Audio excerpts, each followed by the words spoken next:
friends just made a podcast. Two good friends just made a podcast. Two friends just made a podcast. It's called Culture Bucket. Two friends just made a podcast. Two good friends just made a podcast. Two friends just made a podcast. Culture Bucket, Georgia and Alex.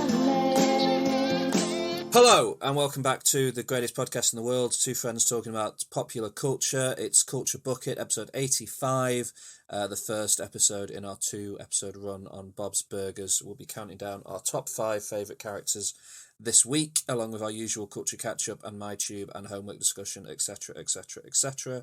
I am your host, George, and with me is your other host, whose name is Alex. Hi, Alex. Hi, George. Hi, everyone. How you doing today, Hi. George? Good. Broadly good. It's early in the morning. I had a good night's sleep. I had an exceptionally vivid dream where I was the main character in the new Halloween movie. Michael Myers was chasing me, and he was a giant, and at one point the Hulk turned up, but he killed the Hulk. And then I escaped in a little pedal boat. Wow. Yeah, it was good. How did it end? Did you just escape and wake up? So it escaped with me on it ended with me on the pedal boat, lying down, waiting, but the thing about it was all happening on this island, and the pedal boats just went around the island. So I was like, I know that by the time the pedal boat comes back round again, he'll just be waiting for me. And then it ended. Wow. I woke up. It was good. It was good. It was really, really, really, really good dream. Nice. I turned the torch on my phone as soon as I woke up to make sure that there was no one in my room. So that was good. Oh. Yeah. How are you? I'm good. I didn't sleep well. The opposite of you. I went out last night. I don't know if what I just described is good sleep. Well, you did say sleep. You had like a vivid dream in a horror movie, which is one of your favorite places to be. So Favorite things to watch. I don't know if I like being in it. And yeah, and then when I came back, my cat decided the best place to sleep was on my neck. So Lovely stuff. yeah, cats are fascinating things. Like there's an entire bed you can sleep in. But she wanted to sleep on my bed, on my neck. So, Protect your neck, as the Wu-Tang Clan said. I guess so. Mm. Yeah, I think the neck is one of the most like vulnerable points. Yep. And especially when you're like on a bus and there's no, there's nothing behind you, and then somebody could just like. That happened once in Canada. Oh, please don't tell me that. It's horrible. On a Greyhound bus, a man decapitated someone on the back of the bus. Oh my goodness, that's like really scary. Yeah, famous, disturbing true crime story. Oh, true crime is so big at the moment. Like, well, yeah, that's why I've just told that story, because we're pivoting to true crime. Yeah, so. Love true crime. I have to stop myself watching too many true crime things. You made me watch a true crime thing this week. Yeah, I can't wait to talk about it. Oh, yeah. Oh, no. No, it's not bad. It's just, like, I mean, it is bad. Yeah. But seems like a good TV show. Okay, before we get to any of that discussion of popular culture, exciting news. You can find us now on TikTok. We are young, good people on TikTok. Yeah. You can find us at Culture Bucket Podcast, and you will see lots of little wonderful clips, the best clips from the show. For example, our discussion of the Dungeons and Dragons movie trailer is on there, with a little clip of the trailer for you, along with some movie reviews from our Letterboxd account, or my Letterboxd account, and yeah, boy, it's all good. It's all good. Go on there. Go and look us up on TikTok. Also, rate and review us on Apple Podcasts, please. We have the same number of ratings and reviews this week as we did last week. So let's push that up higher. and get more ratings and reviews, please. And we'll read them out and say thank you to people if you do. And I will do another scan around the world for ratings and reviews soon as well. But we've had more downloads than we ever had, so yes. So thank you for listening. Yes, thank you for listening. But if you are listening, please can you just take a moment to be like, hey, I'm listening and it's good, or it's good, but hey, it could be better, and then tell us how it could be better. Give us some feedback. That'd be great. And tell us what you've been watching and listening to, etc., etc. All the social media links, along with the link to TikTok, will be in the show notes this week. So yeah, that's really exciting. But please do rate and review us and let us know if you're listening. And talk to us. We would like to hear your voices. We know you're listening. Yeah, or see your words. Either's fine. Oh yeah, sorry. See your words. Oh We'd love to see your words. We would love to see your words. Yeah. Read your transcripts. Yes, I'd love to read some transcripts from you, the listeners. Thank you so much. Moving on, Culture Catch-Up time. Yeah. Yay! It's Culture Catch-Up time. This is where we talk about what we've watched, what we've read, what we've listened to, and probably some other stuff. Culture Catch-Up time. Alex, what have you been doing this fine week on your own? On my own. So I watched a couple of series, Netflix series. Well, one of them was a BBC series, but now it's on Netflix. But the first one is a Netflix series called Heartstopper. Have you heard of it? I've watched the first episode. Good. And I thought, this is really good. Alex would really like it. Yeah. So I watched it because I watched the trailer and I was like, this is definitely up my street. And there's a lot of, stuff that can be included in this series. Let's check it out. And it's about this, it's set in a school, which is called, it's a all boys, so it's set in two different schools. There's an all-boys grammar school and then there's an all-girls grammar school. But the main action happens in the all-boys grammar school. And Charlie is in this group of friends that are like outcasts in a way. And he's openly gay, and so she's had quite a few issues in school because of that. His best friend Elle is transgender, so she had to move to the all-girls school. And his friend Tao is kind of like not cool enough to be with the cool kids. And then there's another guy that always reads, and I can't remember, but it's a group of 4, but one guy never speaks, and he's in none of the promotional work, so I can't even remember his name. Good. And they're kind of like outsiders, and then in this new year, Charlie in his form group is sitting next to Nick Nelson, who is totally different from his group of friends because he's a rugby boy, he's super heterosexual, and he doesn't really know how he's going to be. But they form an unlikely friendship because usually these two kind of groups don't kind of get along or never connect. And this friendship blossoms into maybe something more than a friendship. And it's about their story, Nick and Charlie's story. It's adapted from a graphic webcomic novel by Alice Oseman. And I quite liked it. It's a quite sweet story. It's not necessarily like realistic because like some characters, like the main characters, have this emotional maturity that maybe 15 and 16-year-olds wouldn't have.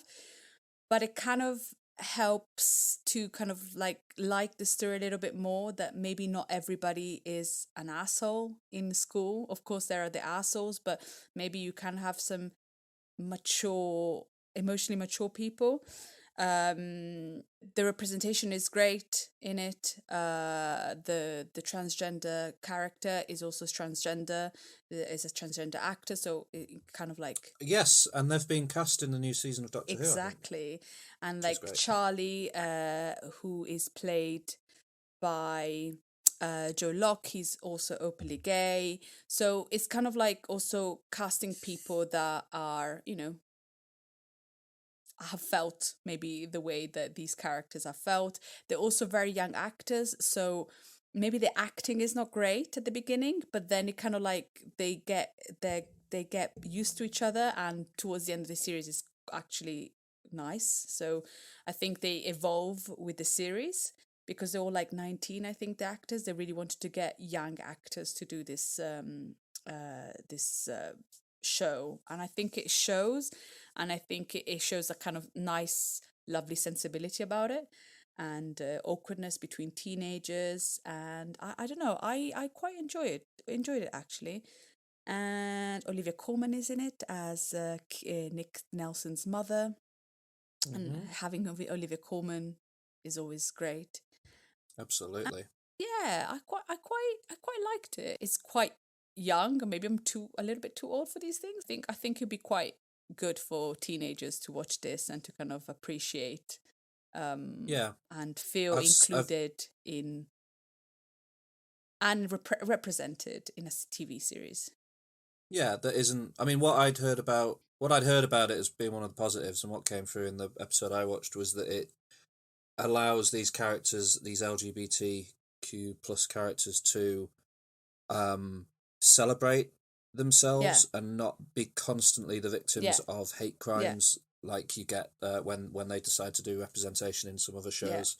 It's great, but often the gay character or the transgender character will have to suffer bullying or, you know, actual full-on, well, bullying is a hate crime really, but like full-on serious hate crimes, and Heartstopper seems to be more focused on celebrating just the that lifestyle and being those people, and that seems like a really good thing. And I've seen lots of young people reading the graphic novel, which I think is really good, and, you know, schools have it in their libraries and things. That's and good. It's great. It's good. The only downside is that Stephen Fry's in it, but other than that, it's good stuff. Stephen Fry? Yeah, he's the voice of the headmaster on the intercom. Ah, is he? What's wrong with Stephen Fry? It's fine. Okay. I just find him irritating. Okay. I didn't even realise it was him. Okay. Have you seen any of the graphic novel? I looked at some pictures, and the casting is pretty good actually. They're quite similar. And I really like the art style in the graphic novel is really inspired by manga, I think. Yeah, that's really good. But looks really nice. Yeah. Cool. No, it's a good series. And then I watched this BBC and now on Netflix English / Japanese series called Giri. Okay. And it translates duty and shame. So there's a murder that happens in London, and that sparks some like ripple effects in Tokyo, where there is at the moment peace between the Yakuza families. And this murder in London, which seems just like a normal murder, because of the particular murder weapon that was used, it then starts chaos in Tokyo. And so this detective, who thinks that his brother, who was part of the Yakuza, has died, finds out that maybe he's still alive in London. And so he goes to investigate, but he has to investigate in not officially because he can't. And here he meets Sarah, who's a police officer, and together they kind of spark this kind of friendship, and then a lot of other stuff happens. It's a very confusing series, and like it was incredible at the beginning. I thought it was amazing how like they managed to connect different things between London and Tokyo, and how like the Yakuza worked. It shows the different, you know, the difference between the kind of the values that the Yakuza has against the values an English gangster has, and how the English gangsters want to be like the Yakuza, but they don't have the same values. And it's an interesting story because there's a lot of intertwining things between these things, and why is the brother dead, and what is going on with this detective. And it's really interesting until the last two episodes. So I was gripped. I was like, oh my God, this is amazing. And then the last two episodes, everything that a character, so all the characters do something wrong.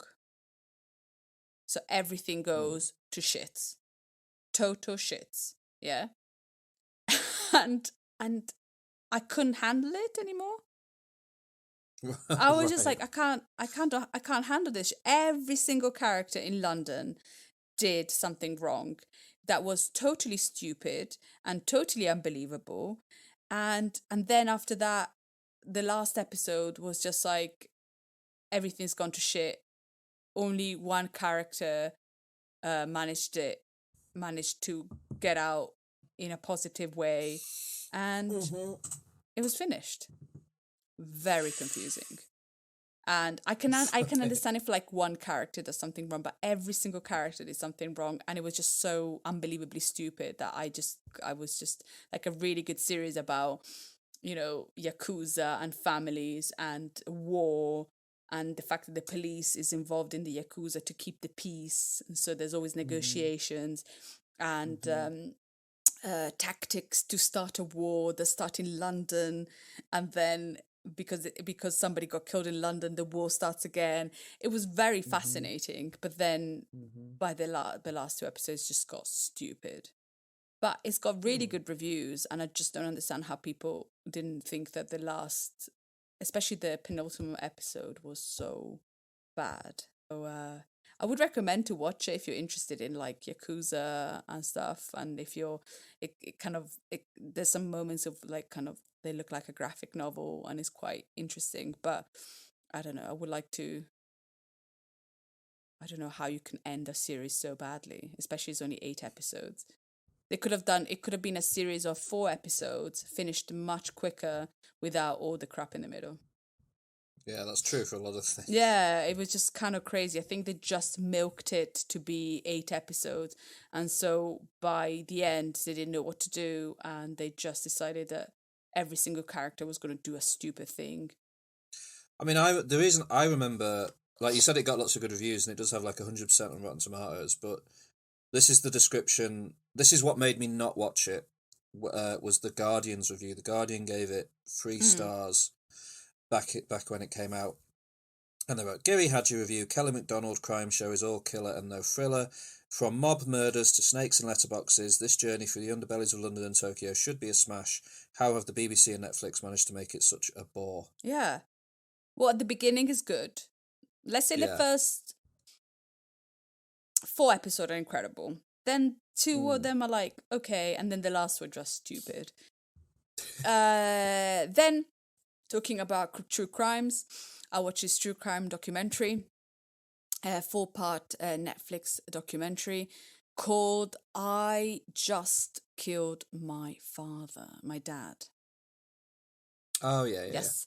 And is about this kid called Anthony Template who one night rings the police and says, I've just killed my father. He never denies killing him, but he never felt like he did anything bad. Right. Yeah, so he never seemed remorseful, he never seemed, and he never felt like he was a murderer. So he killed his father, but he wasn't guilty. Yeah, and it's a really, it's kind of a really sad documentary because you see this kid, and from the beginning, I felt for him from the beginning because he was so like you can see videos of him in the documentary, and he was so he didn't have any feelings. He was so blank with what he did, and he was so like there was no tears, no feelings. Even when he was talking, he was just very kind of like he wasn't he just did something because he had to do it. Like, I wake up in the morning and I check my phone. It was that kind of transaction, him killing his father. Yeah. And then it explores what kind of person his father was, and what kind of life he lived, and the way that this kid had been abandoned from from everything, really, and how he was alone, and his last kind of resort was to kill his father. And it just shows how incredibly ununited America is, because this kid lived with his mother in one state, and his father managed to get him from another state because the two states didn't talk to each other. Yeah. And so it's like, how can you be a country when you have a father that has been abusive to his mother, and then and he has and the mother got a restraining order against the father, and then but in another state he can go, well, no, I can take my son. And so he basically took his son away from his mother and kept him for years, and he was basically in captivity with people watching. Like, even his stepmother was watching. Like, it's crazy how people get into these situations.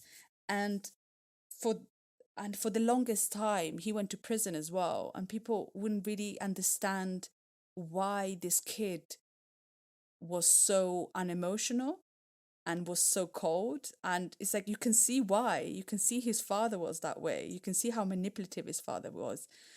Yeah. It's a really interesting documentary on how childhood trauma can take you, and constant abuse can take you to do things that like killing your father, and not feeling anything for it.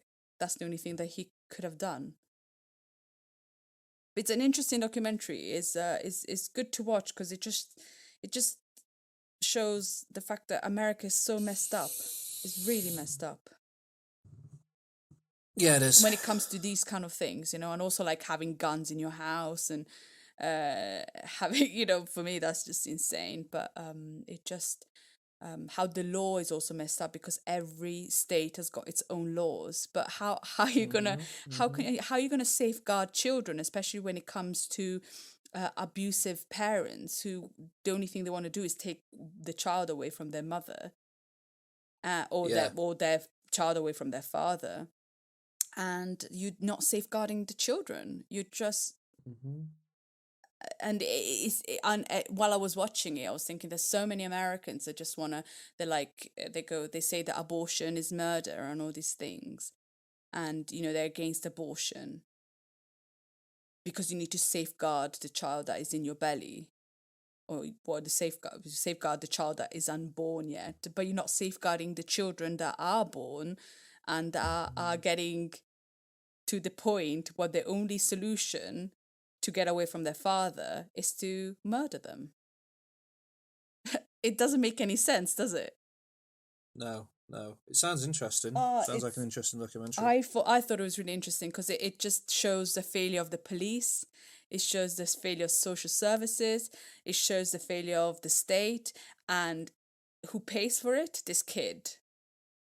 Because even though the police was called many, many times to his house, they never did anything. Crazy, eh? And so it was it's maybe it's a hard documentary to watch, true crime documentary to watch, but I also found it really interesting. Yeah. And also something to think about when you think of women not having the right to choose if to keep a baby or not, but not safeguarding the baby after it's born. I think that's a bigger picture that we need to think about rather than abortion. Never mind. Yes, so I've just killed my dad. What? Yeah. Gianni. Oh no. It's going to be really awkward now. Next year. Next year when you come over, Gianni is not going to be here. Yeah. Yes. And then last thing I'm going to talk about, Rina Sawayama has released her second album called Hold the Hold Girl, right? the Girl. I liked her first album, but I think I like this album more. It's really diverse. There's a lot of different genres of music. She goes a little bit everywhere even in songs she changes genres. There are nice ballads. There's also the single This Hell that the more I listen to it, the more I find it incredible. It's so much fun. She talks about caring more about herself and trying to be talking about trauma as a Asian woman in London. Talks about the relationship with her mother in a sometimes serious and sometimes fun way. I thought it's a really good and interesting album, and she takes a lot of influences from other artists, but then makes them her own. And I think she's a really interesting artist to follow. And I was reading a Pitchfork. I hate Pitchfork. I was reading a review from our friends from Pitchfork, and I thought, Yeah. I thought I'm gonna read you what the reviewer said, and I thought it was so pretentious and offensive what she wrote. Because I'm like, I feel like it's kind of what the reviewer wrote is out of jealousy more than anything. But the last bit, like a classic overachiever, Sawayama wants to do so much, and this is is underlined so much in her music. Right. The Cambridge graduate who wants to speak to the political climate and flaunt her keen study of pop history. She wants to Assuage.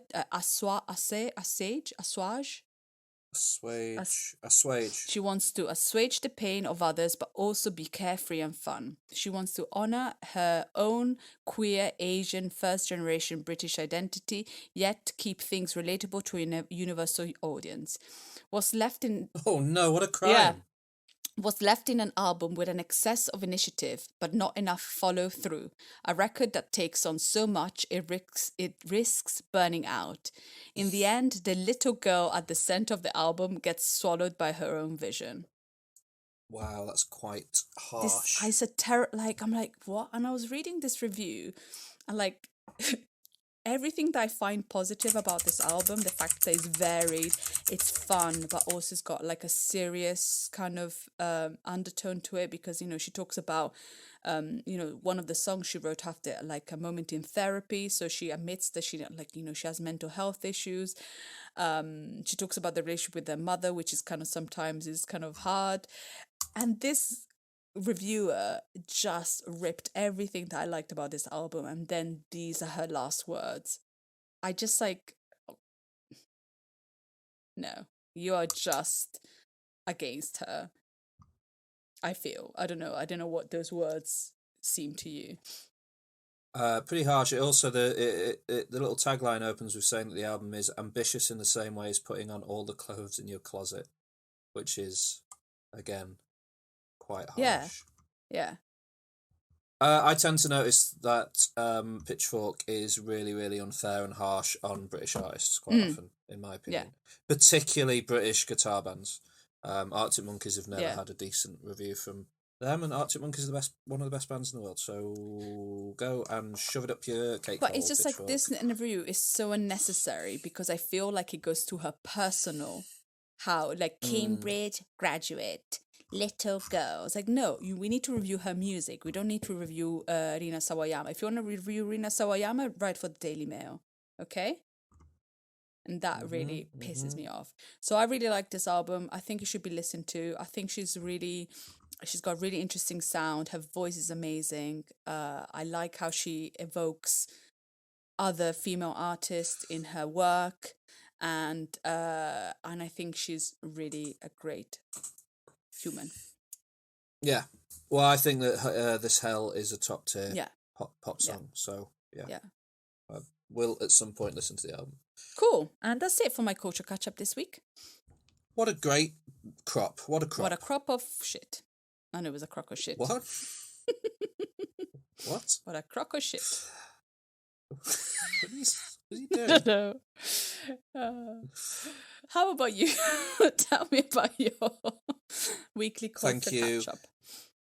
I will. I've got 4 things to talk about today, so I'll start by talking about the latest release from a little studio you might have heard of. Marvel Studios did a special presentation this week. Did they? Where's it gone? Hang on.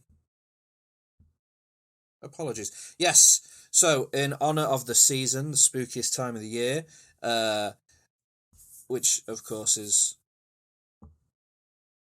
Christmas? Yes. In honour of Christmas. Marvel Studios has produced something that they are calling a Marvel Studios special presentation. This is the first ever Marvel Studios special presentation. It effectively means a TV special, a 55-minute long single episode TV special type thing. I think the second Marvel Studios special presentation is going to be the Guardians of the Galaxy holiday special, which is coming out at Christmas time, also in honour of Christmas, of course. But this one is called Werewolf by Night. Ooh. Directed by famed Academy Award-winning composer Michael Giacchino, who has composed the soundtracks for quite a few Marvel movies, some of the Spider-Man movies and stuff. Very, very good composer. Has stepped behind the camera for the first time to direct this. Werewolf by Night is a famous-ish Marvel Comics character in like the Monsters world of Marvel, which the MCU hasn't really looked at before. This one stars Gael Garcia Bernal. Ooh, lovely.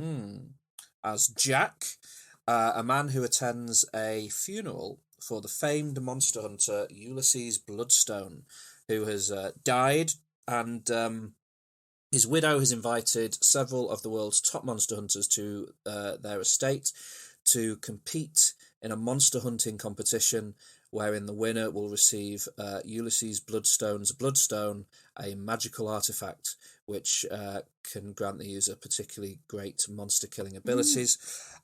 Just as the night is about to kick off, Elsa Bloodstone, Ulysses Bloodstone's rebellious daughter, returns to the estate after over 20 years away to throw her hat in the ring to also acquire the Bloodstone. And Gael Garcia Bernal's Jack is also among them. The whole thing, so it's 55 minutes long. It is filmed almost entirely in black and white. It has film grain effects put over it, etc., etc., to make it appear like a classic Universal Monsters monster movie, which is pretty cool and right up my alley. It also allows this to be by far the goriest thing Marvel have done. Still not very gory in the grand scheme of gore that you can have on screen, but like for Marvel Studios, this is quite out there. So the black and white filter allows, a lot of those splashes of red to be splashes of grey, which I think allows for a lower, less obscure rating. But there are swords being buried in faces and decapitations and all sorts of things going on in this. Yeah. So yeah, that's the setup, and then the monster hunters set off to hunt the monster. It's hard to talk about it in any more detail without spoiling things, so maybe skip a few minutes ahead if you don't want to have some light spoilers. Because this is pretty exciting. It's the first introduction into the MCU of any sort of supernatural monster stuff. No, because you won't really understand what I want to talk about. I just want to talk about a character that's in it that isn't. You won't really understand. Oh. I'm sorry. No, it won't spoil your enjoyment of the thing. The monster that's being hunted in the Monster Hunter Party is the Man-Thing. So this turns out to be... See, there you go. That look I don't know who the Man-Thing is. Is it not the Italian the band? Man-Thing... No, the Man-Thing is Marvel's equivalent-ish, I guess, to like Swamp Thing or something. It's like a big, hulking green plant monster. Looks kind of like Cthulhu-ish type thing, all tentacles, but tentacle vines rather than tentacles, really. And can famously, anyone who feels fear, he can burn them to death with a touch. That's the Man-Thing's power. And pretty incredible. Looks amazing in this. Really well designed, really well brought to life. Is really, really great. So we have a bit of him in there. And when the werewolf finally turns up, because of course it's called Werewolf by Night, so you know there's going to be a werewolf involved. The transformation is done mostly off camera, but they use shadow to a fantastic effect to make it work.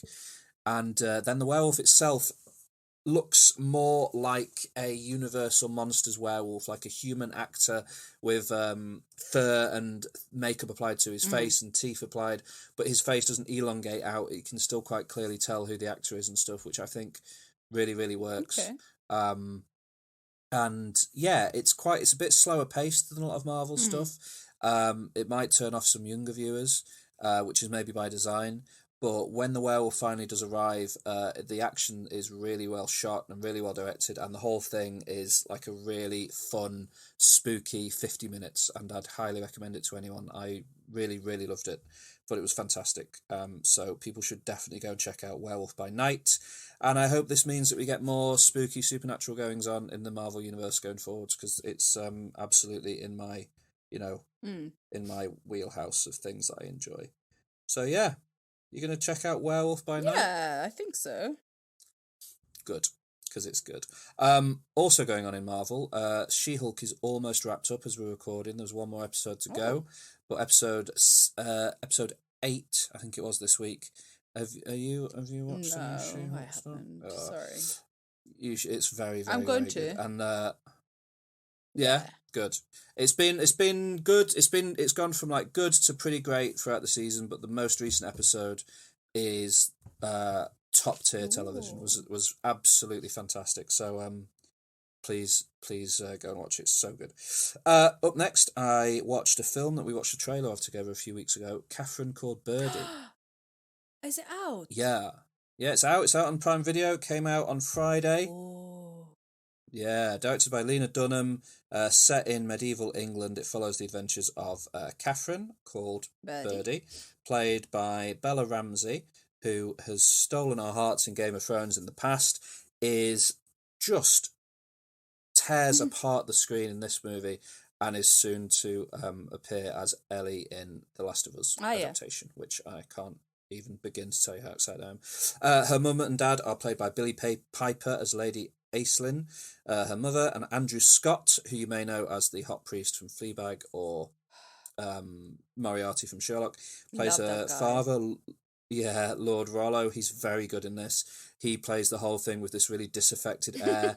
He's very unpleasant to his daughter. It veers from unpleasant to his daughter in a very like. He mocks her. He pretends that he's seen her down the tavern the previous night, getting drunk and things, which is quite good. But then it kind of there's some physical punishment given to her at points due to her poor behaviour. In line, I suppose, with the times it is set in. But he's quite a likable layabout idiot. Lord, and Andrew Scott plays it really well. Billy Piper's very, very likable as the mum as well. I think it's great that Billy Piper's showing up in more stuff nowadays. Leslie Sharp plays Morwenna, Catherine's nursemaid, and there's a whole host of other characters in there. Paul Kay pops up as a very good kind of disgusting old lord that's looking for Catherine's hand in marriage, and yeah, It kind of basically follows that Lord Rollo realises that his estate is bare, the coffers are running dry, they are on the verge of being poor, and the only real asset he has is his daughter's hand in marriage. But of course, his daughter, being Birdy, is not particularly keen on the idea. So the film largely follows through as she does her best to repel all and any suitors, including a thankfully small single scene appearance from Russell Brand as one of them. What a hater you are. No, Look, I'll send you some videos of his recent YouTube work. He got banned off YouTube for spreading COVID misinformation Oh, did recently, he? so I will happily be a hater of that Okay, I man. didn't know that. Yeah, he's a goon, and I used to be a fan of his. I used to really enjoy his Radio 2 show, but no. I take it And back. he also, You're not a hater. he's one of You're a these lover. people now. Yeah, he's one of these people now that always bangs on about the mainstream media, and we can all have our issues with the mainstream media, but I don't want to be in the same room as or have a conversation with anyone who is desperate to talk about the mainstream media all the time. Calm down. So it's really like, it's good. Lena Dunham is obviously, she's a talented screenwriter, talented director. She has her detractors. She got I won't even go into it, but she seems intent on continuously getting into trouble on social media. Why? But as like a creative, Can you tell me one thing? oh, she did this. I don't know how recent this is, but it was the thing that popped up when I was searching her yesterday. She tweeted something that was like, she tweeted unironically something like, "When I die, please I want my coffin to be included in the New York Pride Parade." Yeah, I saw that. With a thing saying she wasn't for everyone, but she was for us. And lots of, people in that scene came out being like, "Why are you, a straight white woman, claiming?" I don't know. She says mad things and gets in trouble, and that's what it is. And yeah, I'm sure she's a very good screenwriter and director, but this movie works at all because of the power of Bella Ramsey. Like, this is an actress who is 19 years old, and it like holds her own against people like Andrew Scott and Billy Piper and various other people. Paul Kay. She is magnificent in it, and she's really good. She narrates the movie. The conceit of the film is that she's writing down her experiences in a diary, in an attempt to make her more learned and less rebellious. So this forms the narration of the film, which is read out by her, and it's all like, her line delivery is great. She's funny, she's witty, she's just great, and it bodes well for The Last of Us that a talent like this is kind of on board for it. So yeah, Catherine called Birdy, big recommendation. Really enjoyed it. I imagine you'll be watching it, and we can talk about it in more detail. Yeah, it's good stuff. Oh, it's got like, it's one of those. It's got like pop songs, re-recorded in a more folky style that play over various scenes. It's just got a really nice atmosphere and attitude to it, and yeah, enjoyable. I also this week caught up on something I've wanted to watch for a while. It's a little bit old, aired between 2014 2017. TV show called Tim and Eric's Bedtime Stories. Are you familiar with Tim and Eric at all? No, never heard of it. So this is Tim Heidecker and Eric Wareheim, who are very famous alternative comedians in America. Famous with a certain crowd. They started off doing Tim and Eric's, I think it was called Tim and Eric's Awesome Show, Good Job, years ago, which was a straight comedy, and they've done movies and they've done various things, and yeah, they've done a lot over the years to have Tim and Eric. This is their horror comedy TV series, where it's similar to Black Mirror in the idea that each episode is a separate story entirely, often with completely different casts, but always written by Tim and Eric. Involved. They're involved creatively. They often star in the episodes, but they don't always star in them. The episodes are mostly just 10 minutes long, with a handful being 22 minutes. Okay. Nice and short.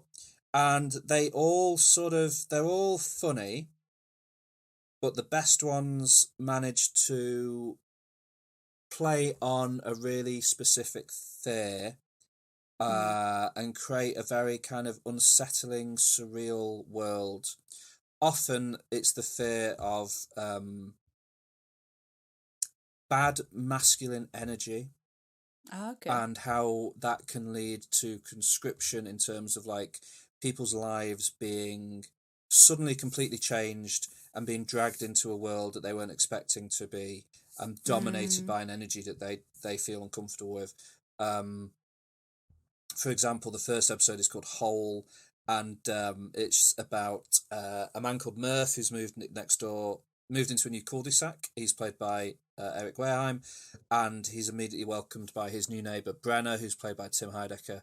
And Brenna invites Murph over immediately he's like, I'm Dennis Murphy, and Brenna's like, I'm going to call you Murph, and he's like, no, Dennis. He's like, yeah, that's okay, Murph. And it's that kind of, when somebody's just like, yeah, I've got a nickname for you, and I'm just going to call you by that nickname. And then he's like, well, me and the boys are having, wife's out of town, so me and the boys are going to have a night together. We're going to watch the match. Come over, bring a dip, bring a salad, bring something to eat, bring some stuff, and it'll be great. And he's like, well, I'm going to spend some time with my wife and kids tonight because we've just moved in, but maybe next time. And he's like, yeah, okay, well, I'll see you at 8 then. And he's like, no, I'm not going to come. And he's like, no, I'll see you at 8. And he doesn't go.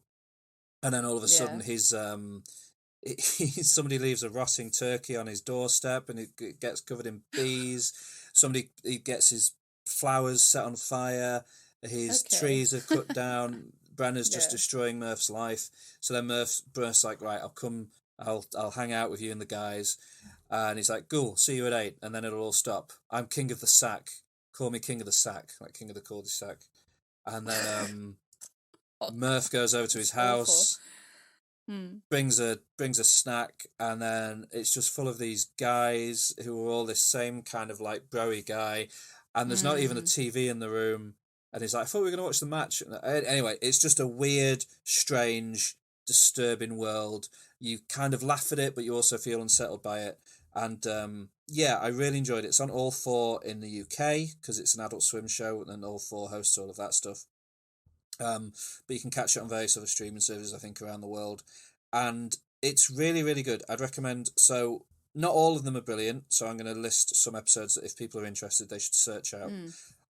Whole, the episode I've just described, is very good. Toes is very, very good. Bob Odenkirk stars in that as a doctor who's, does something to do with toes. I'll leave it at that. Angel Boy is very, very good. A man becomes obsessed with a teenage boy's singing, but the teenage boy's singing is just sort of him going, it's very funny. Roommates is very good. That's a 20-minute following Tim and Eric playing two absolutely awful people who move in together in Los Angeles. Very good stuff. Baby is a very good one. John C. Reilly stars in that as a man who decides to do a self-help course that turns out to be very creepy and weird. It's good stuff. Source Boy is a good 20-minute about a man who is struggling to overcome an addiction to eating dirty diapers. What? That sounds weird. Yeah. Tornado is a very, very good episode. I won't even describe what happens in Tornado because it would make the episode explicit, but it's a good episode of television. But you really like weird stuff. Yeah, I do. I really do. Strange. The Duke is very good. Guest stars Ray Wise, who played Leland Palmer in Twin Peaks, as a man who is an expert at playing scratch cards in casinos. It posits a world in which instead of playing blackjack in casinos, you get scratch cards and just do scratch cards. Very good. Those are kind of my favourites, so I'd recommend people check them out. It's very, very good. Tim and Eric's Bedtime Stories. And last thing I want to talk about is the TV show of the summer. It took over the world, or it took over America throughout the summer as it aired, and came out of nowhere to be one of the biggest hits of the year. It's finally been the entire thing's been placed on Disney Plus in the UK and in other regions as well, I believe. And it's called The Bear. Have you heard of The Bear? No, not at all. Oh, right, okay. Okay. So The Bear is a comedy drama created by Christopher Storer from this year, and it stars Jeremy Allen White as Carmen Bazzato, who's an award-winning New York City chef who returns to his hometown of Chicago to run his brother's failing restaurant as his brother has passed away, and more details as to why that happened and what that incurred come as you watch the season. Once he arrives at the sandwich shop to help run it, that's what the restaurant is. It's like a beef sandwich shop, which is like a famous thing in Chicago. It very quickly transpires that his brother ran the restaurant very, very badly and in very, very odd ways that he struggles to understand. The staff hate him, and it's basically follows him as follows him and the staff of the restaurant as he attempts to turn it into a business that can work while being sabotaged by the staff. Chief among them, Richie, played by Eben Moss Backrack, who was Michael's old friend, and manages the restaurant in direct opposition often to the owner chef, played Kami. It sounds like it sounds like the recipe for something that could be a good TV show. Absolutely, but, like just you talking about it. Yeah. Seems really cool. But unexpected, like it's not just a good TV show. I'm 3 episodes in, and it might be a perfect TV show. Oh. It's got what might be the best licensed soundtrack ever. The first episode alone features do you know the song New Noise by Refused? Maybe if you make me listen to it. Yeah, let me play you a little bit of that song and see if you recognise it. It's got this guitar line that just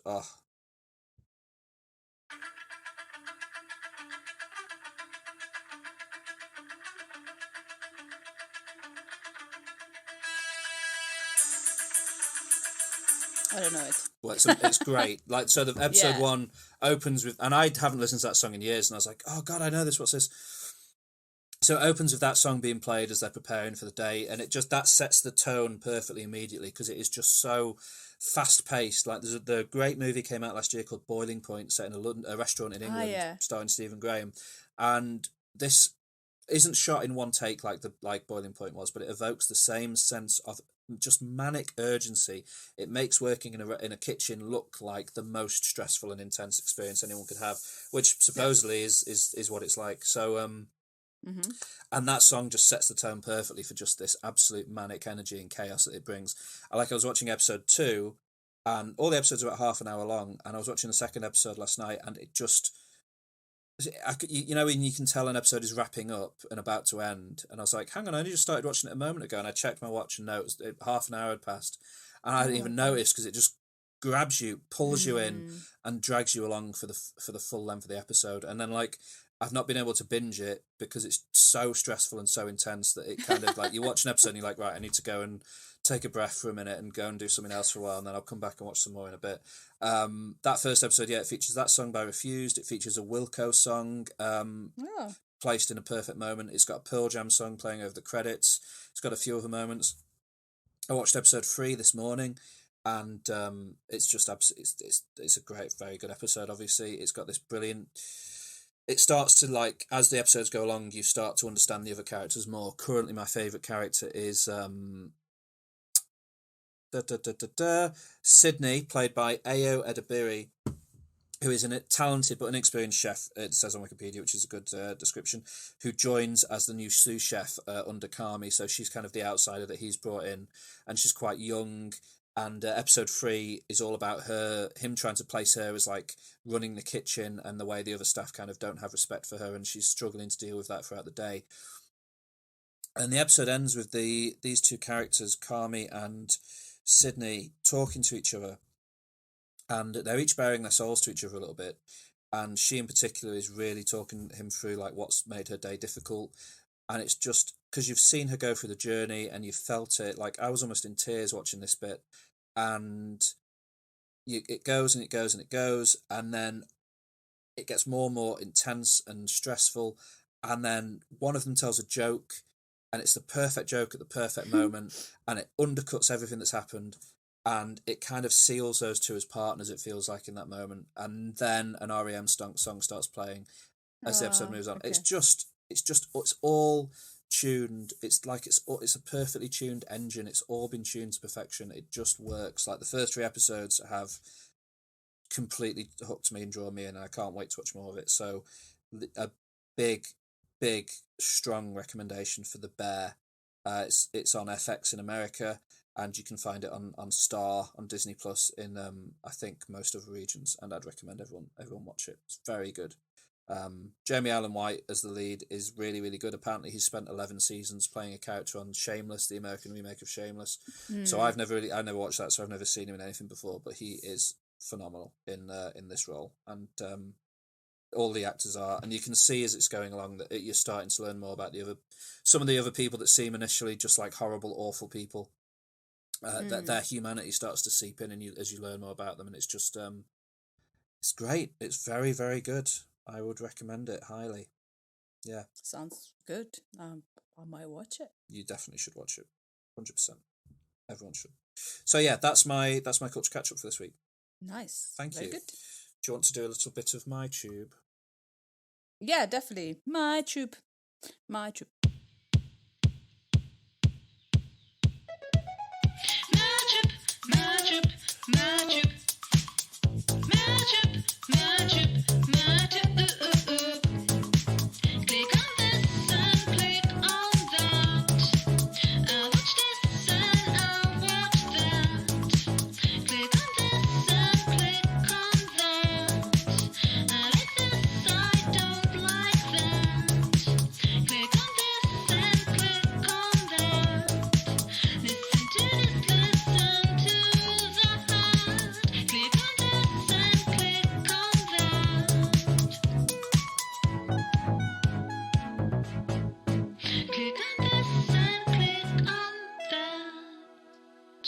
Okay, I've got no. 2 big things to show you this week. Big. How yeah, big? like one of them is very big. Okay. What's wrong? What? Nothing. Yeah. What? No, I'm not. I'm not happy about it. What? You'll see. Oh. So you're showing me something that you're not happy about. Well, you'll see. Oh, you're so disappointed. Even from the start. So George has sent me a trailer for, the Super Mario Brothers movie official teaser trailer. Also, they made a Super Mario movie. Yes. Okay. So this is being made by a Nintendo in collaboration with Illumination Entertainment, who make the Despicable Me movies Okay. and the Sing movies, if you've seen those. Mm-hmm. It's been in production for a while. We've known it's been coming for a while. People have been very eager to see anything of it, because obviously, Mario is a beloved, iconic character all around the world. Can you... Yeah, so... What? No, it's fine. Can you think of the last time there was a Mario movie? Well, that was very bad. Yeah, that was terrible. Very bad movie. That was so bad that Nintendo haven't really allowed anyone to adapt any of their stuff into film or TV to any significant degree since. But finally, they've kind of decided that this was the correct collaboration, Illumination Entertainment, with the people that were going to make a good movie. Now, the voice cast, before it's the trailer, the voice cast, you've got playing Toad, Toad. Yeah. Keegan-Michael Key from Key and Peele. Okay. Yeah. Donkey Kong. Mm-hmm. Seth Rogen. Okay, well, I think that's okay. Luigi. Mm-hmm. Charlie Day. He's from Always Sunny in Philadelphia. He's good. Yeah. Yeah. Princess Peach. Mm-hmm. Anya Taylor-Joy. Okay. Pretty good. Mario. Now, what does Mario sound like? I am Mario. It's a me, Let's go. Now, let's go. Eat some pizza. Can you do that for a full-length animated film?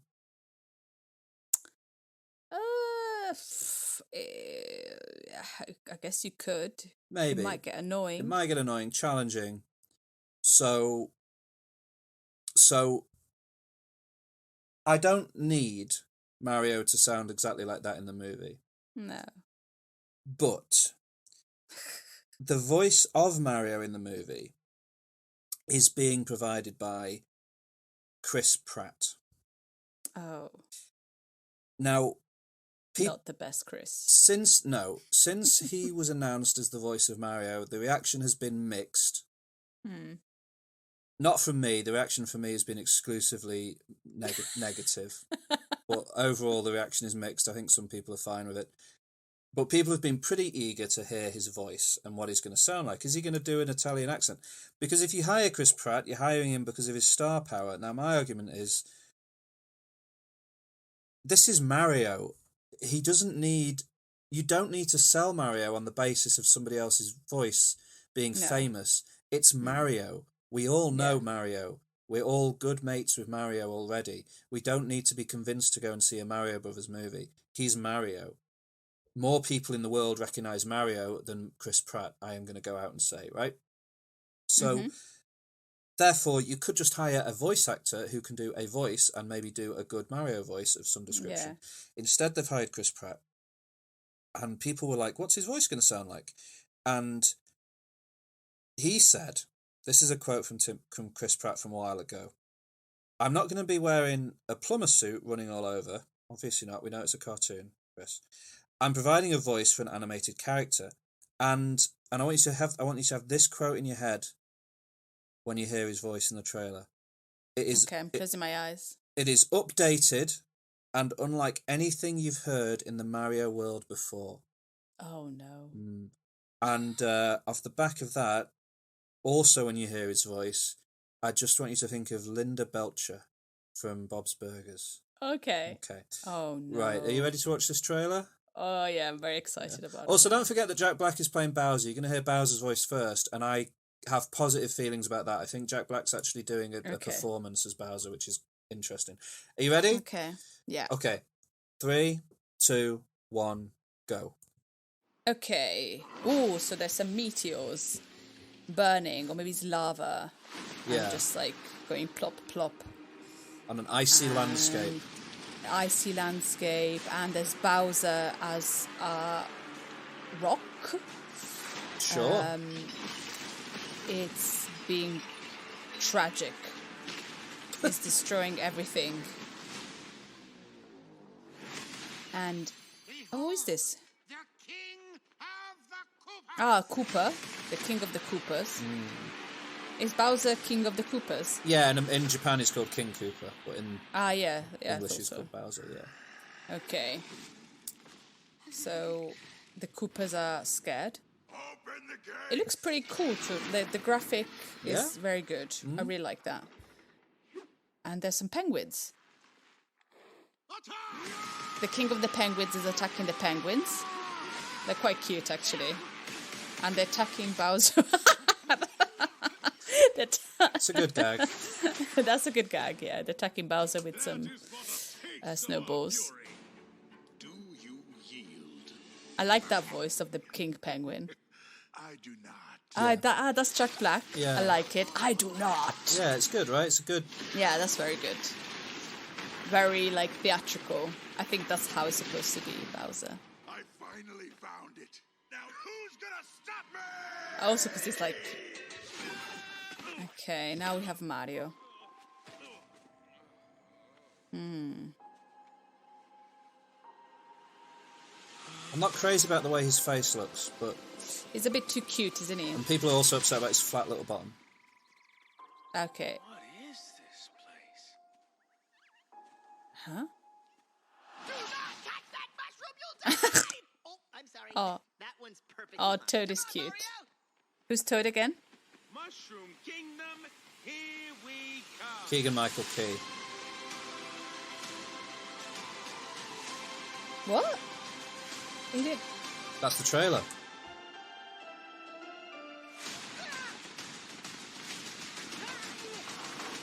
It doesn't say Mushroom Kingdom, here we come. So it doesn't. It's just Chris Pratt doing his voice. It's just Chris Pratt doing his voice. Yep. But also somebody has animated Linda Belcher as be saying it, and it sounds like he's doing an impression of Linda Belcher, which I think is not intentional. But it's... I guess they're still in time to change the actor, aren't they? I don't think they will, though. They announced this with a... They did a sort of big live stream thing where they interviewed Jack Black and Chris Pratt was talking about how his life's ambition has always been to be Mario and how much he loves Mario. I don't believe him. But Great. what do you think? I like how it looks. Mm. I like Bowser's voice, and I quite like Toad's voice. Mm-hmm. I like Mario is just Chris Pratt, so I'm a bit confused. Aren't we all? Maybe Mario is not going to have an accent this time. Well, it sounds if you listen to it again and again and again, like I have, he is doing a bit of a Brooklyn, New York accent, and some people will tell you that Mario is from Brooklyn, Okay. but he's not, because Mario doesn't sound like he's in Brooklyn. Mario sounds like he's from a cartoon version of Italia. That's not what people from Brooklyn sound It like. might be fantastic. You never know. We're just being haters. No. No. No, because like also you can listen to like I mean Bowser doesn't have like a set voice that people recognise, to be fair, but like Jack Black doesn't just sound like Jack Black. He's doing something. He's doing a performance. Like you can tell it's Jack Black, but he's not just doing his normal thing. If you hadn't told me it was Jack Black, it would have taken me a while. I think you need to be told.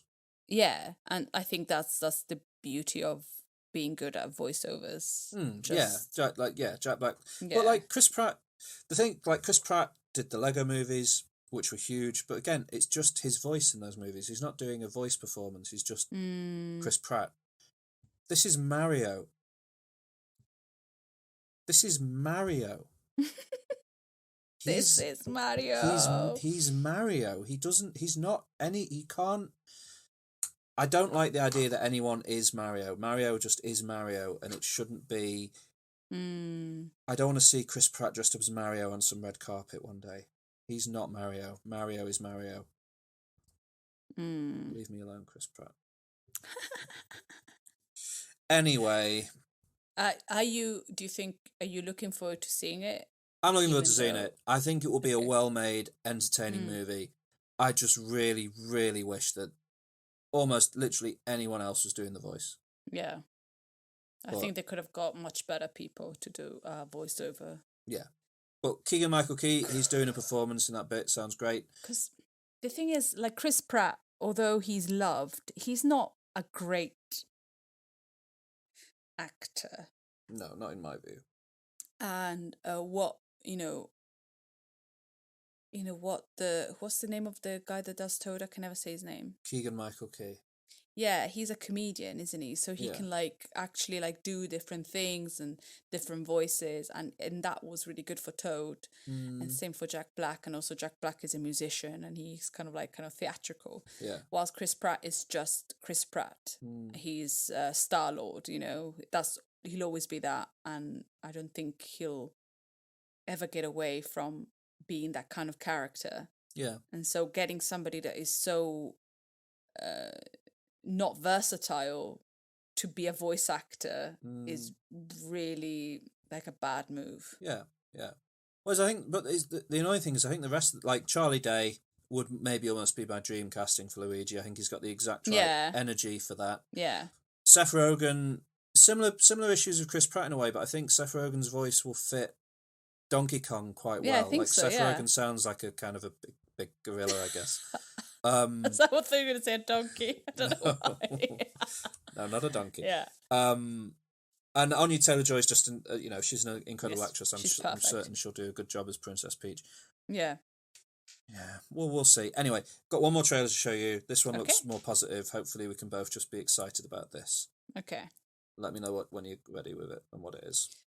Okay. Oh, so George has sent me the trailer for the White Lotus season 2. Yeah, which starts like the end of this month. Like it's out very soon. Oh my goodness, I'm so excited. We might have to do another special on it. Oh, maybe, definitely. Do you know where this one is set? Greece? No. Europe somewhere, no? Yes.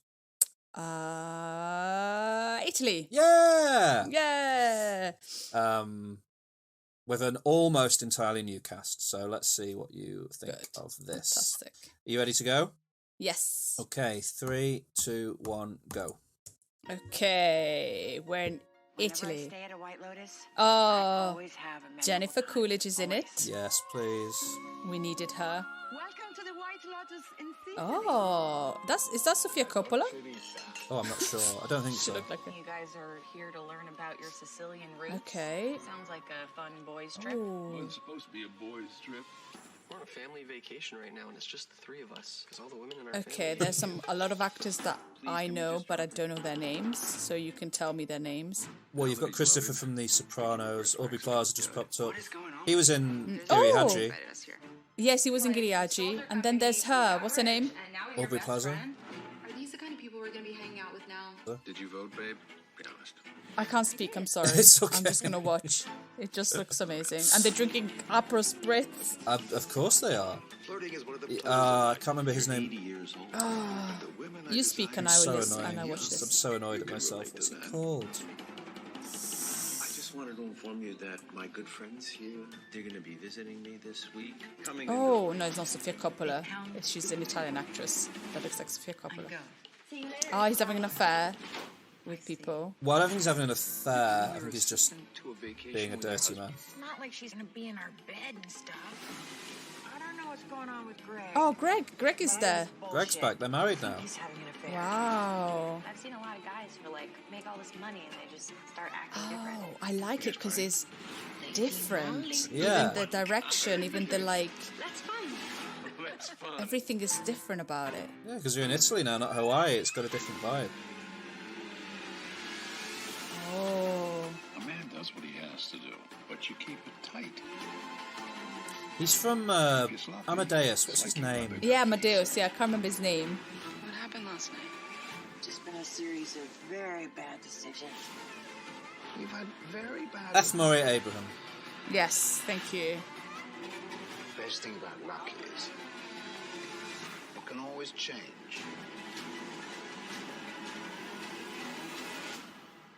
Italy's just so romantic. You're gonna die. They're gonna have to drag you out of here.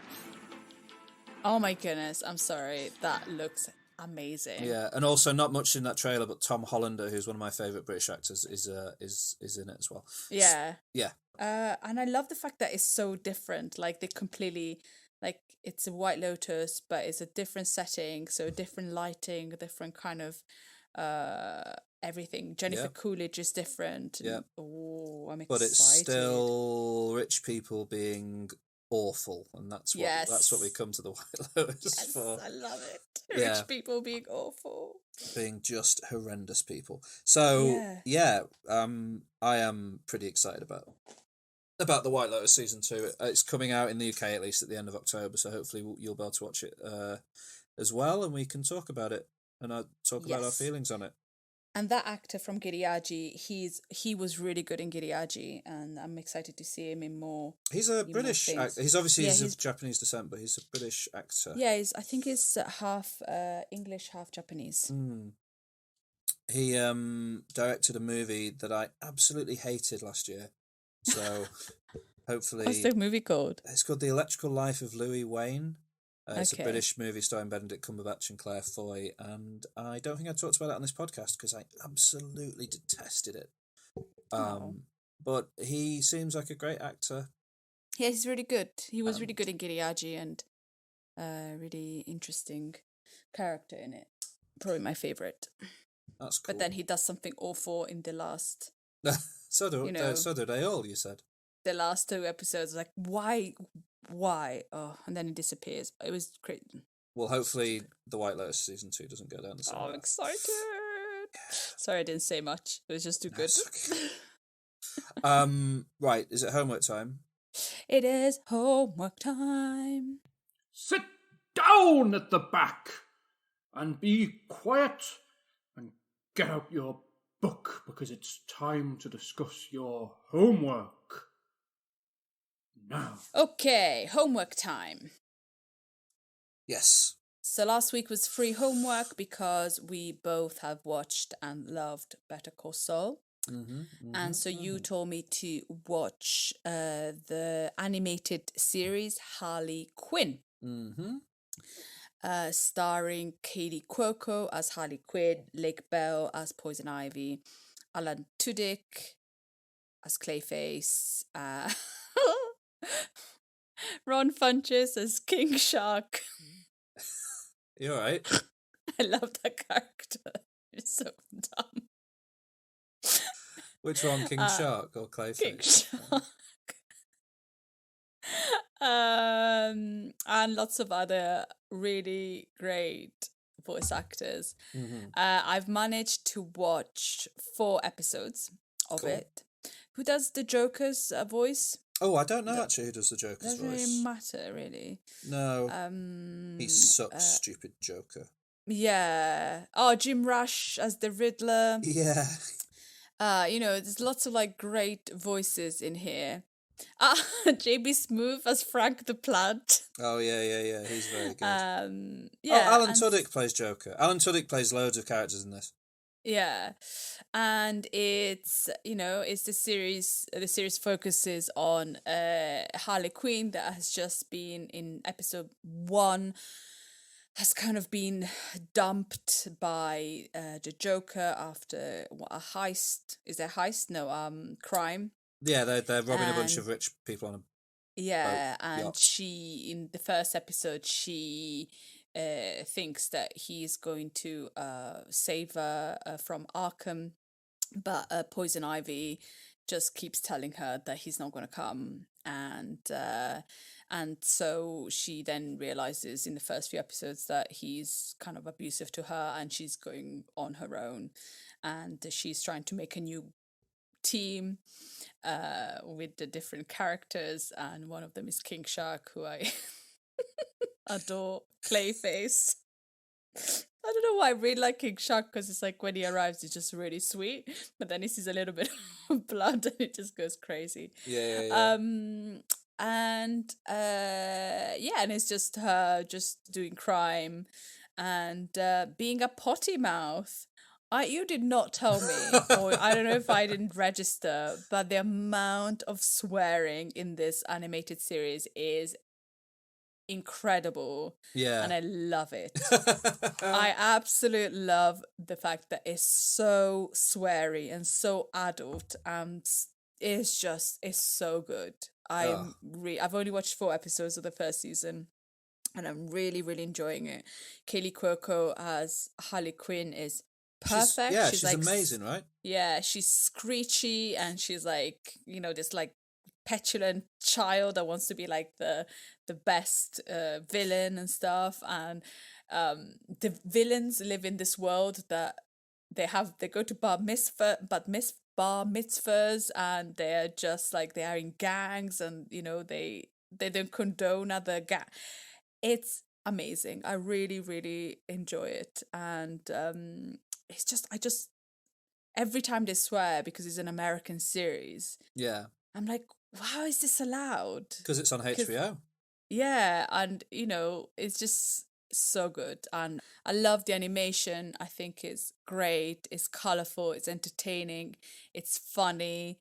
Harley Quinn is in an abusive relationship, which you don't really like see in animated series. Really, it's just so adult, but it's an animated series, and I really, really enjoy it. And Poison Ivy lives in this, like, she lives with Poison Ivy in this like incredible flat full of plants, and there's this plant called I love the plant. It's so funny, and they swear so much.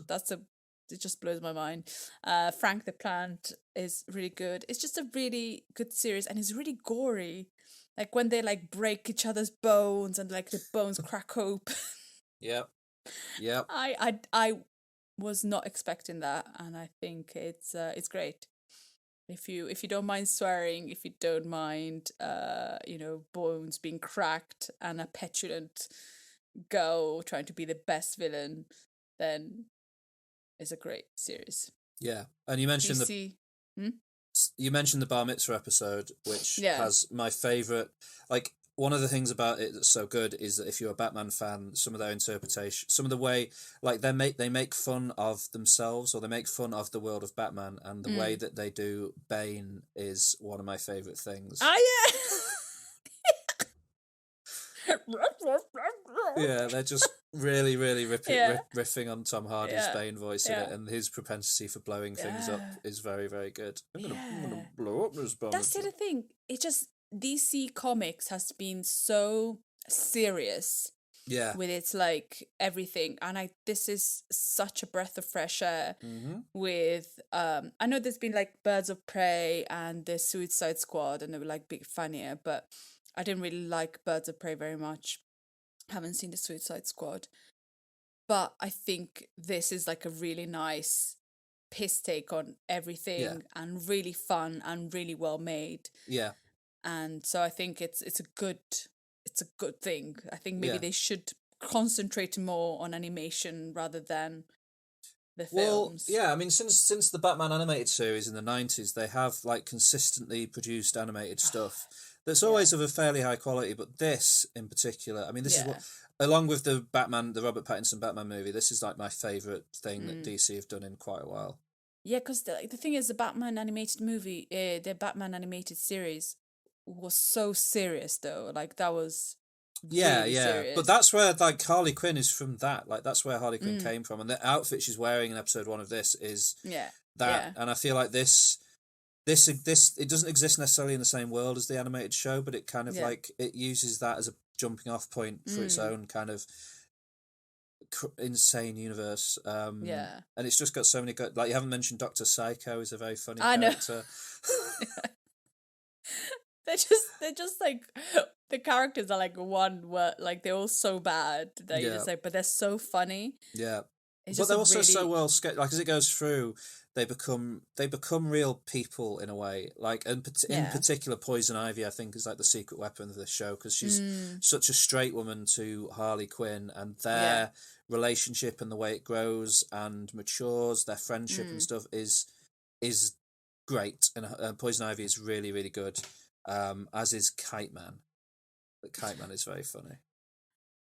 Yeah, when they go to the flat and he just gets naked. Yeah. It's so silly. Yeah, so I think it's a good, very good recommendation. Really, really fun watch. Definitely keep watching it. It gets better and better. Like the second season, I'm halfway through the second season now, and it's better than the first season. Okay. And introduces like Barbara Gordon, Batgirl turns up in season 2. Like they start bringing in more and more, and like it's serialized. It's not like each episode isn't its own thing. Like it has a story that goes through it. Like the way Gotham is at the end of season 1 is a million miles from how it is at the start of season 1. Like the world changes and the characters react to those changes. And season 2 therefore has a really different feel from season 1. It's great. It's very, very, very good. Yeah. Good. Yeah. Very good recommendation. I'm glad I'm watching it. Thank you. I'm glad. That's why I haven't watched much more other stuff this week. It's just like I want to watch this. That's fair. Cool. Cool indeed.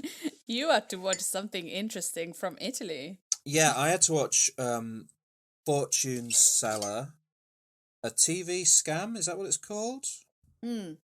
Yeah. Which tells the story of Fortune Teller, a TV scam. Tells the story of Vanna Marchi. Vanna Marchi, a TV saleswoman, and her daughter Stefania Marchi. Yeah, she had a different surname, but I can't remember. But she then changed her name. Two women who became enormously successful TV shopping sales women in the 80s, the 90s? 90s, yeah. The 90s. Like, I think it's the end of the 80s, beginning of the 90s. And these are people that you knew about already? Yeah, well, yeah, because I remember, so as you can see in the, have you seen all 4 episodes? No, I've watched 1 episode so far, because it's been a big, it's been a long week, but I'm going to keep going.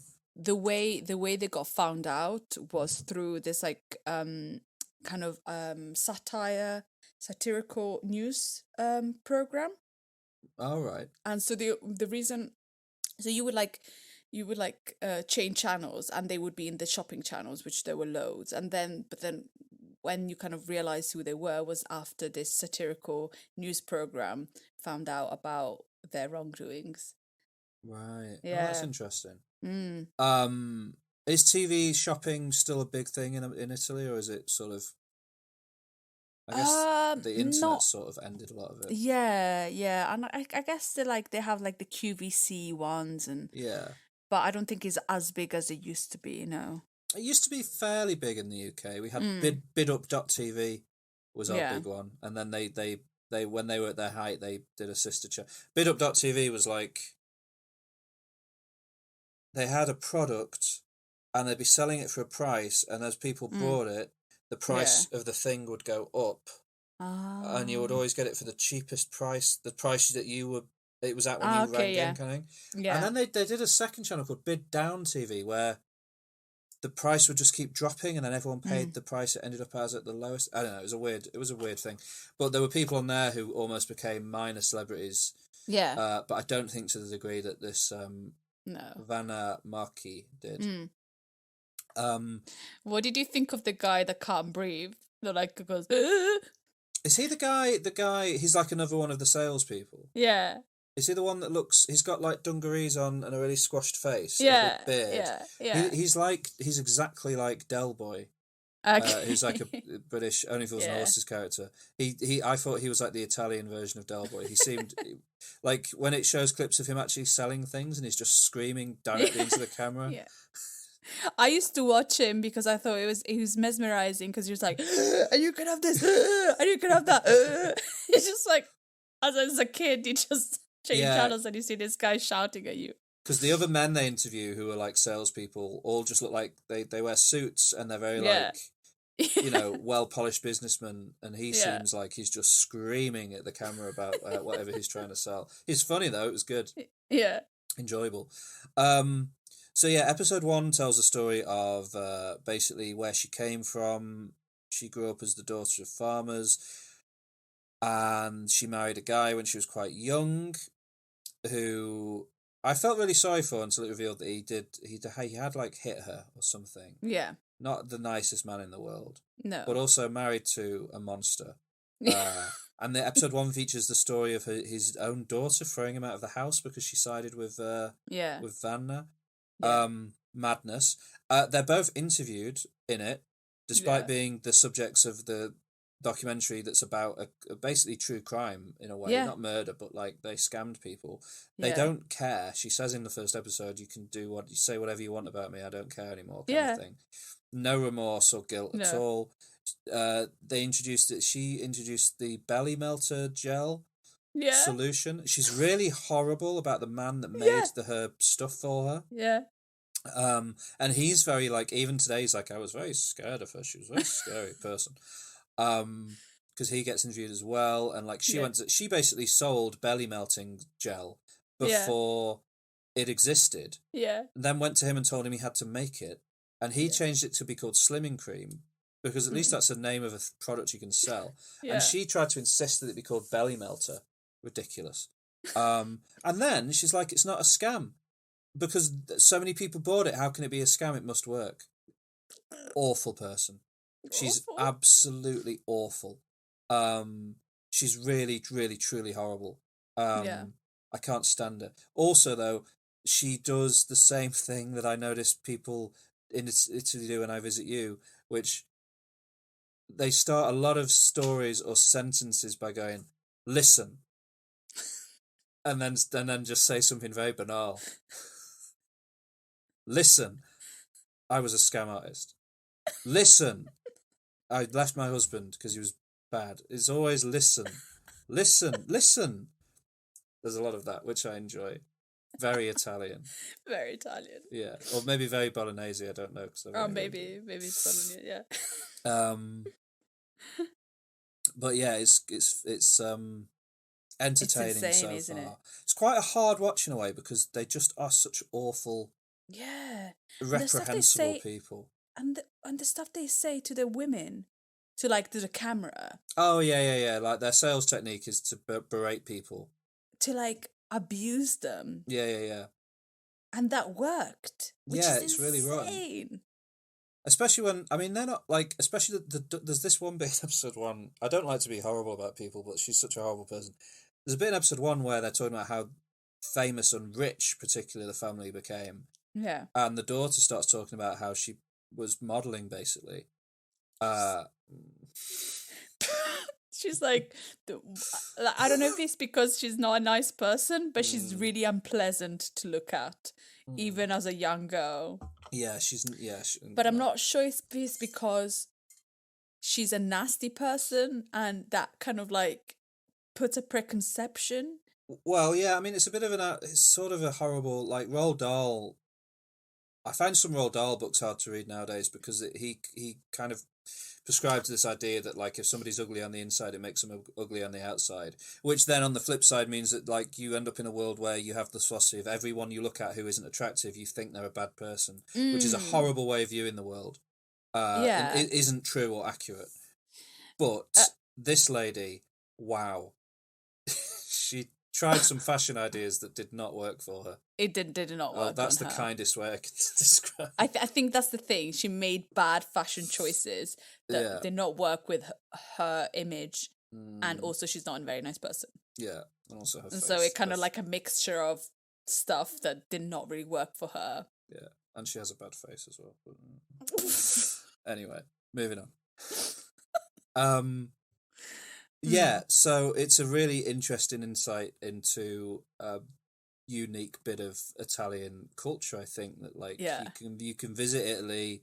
It's this thing that and it was the nice thing about living in Japan a little bit. Is like you can visit a country as a tourist and see what that country wants you to see and see the view of that country that they want, but you never get the feeling of what it's like to live in that country and absorb that country on a daily basis. And I think this gives you a bit of an insight into what Italy was like in the 90s. On the dark side, obviously Italy's an amazing place, you live there, etc., etc. But like pretty dispiriting that this woman was able to do what she did. Yeah, so because she played on, like, Italy is an incredibly superstitious country. So, for example, people don't do baby showers here because until the baby's born, you cannot be sure that everything's going to be okay, and there's a massive superstition. And still these days it happens. And so, like, in the 80s, 90s, there was still a lot of superstition, which there's still now, because you know, apparently when you see, for example, an ambulance, you touch your left breast, and people still do it. Yeah. Yeah.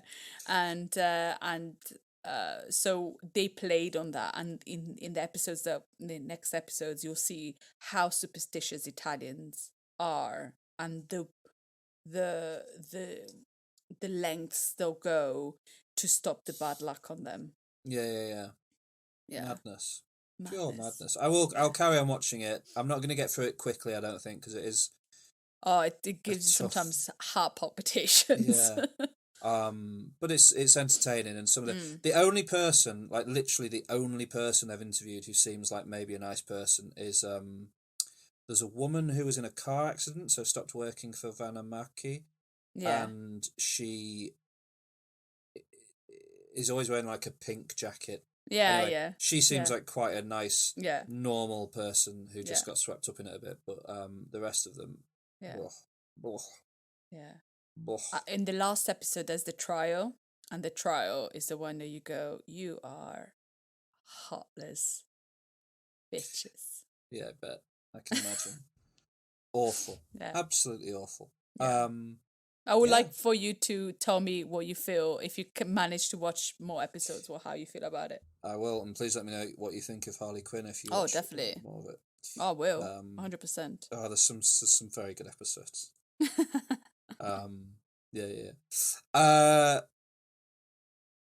Good stuff. There, homework was successful then this week. Yeah. Top 5 time. Yeah. Top 5. Top 5. 5, 4, 3, 2, 1. Our top 5.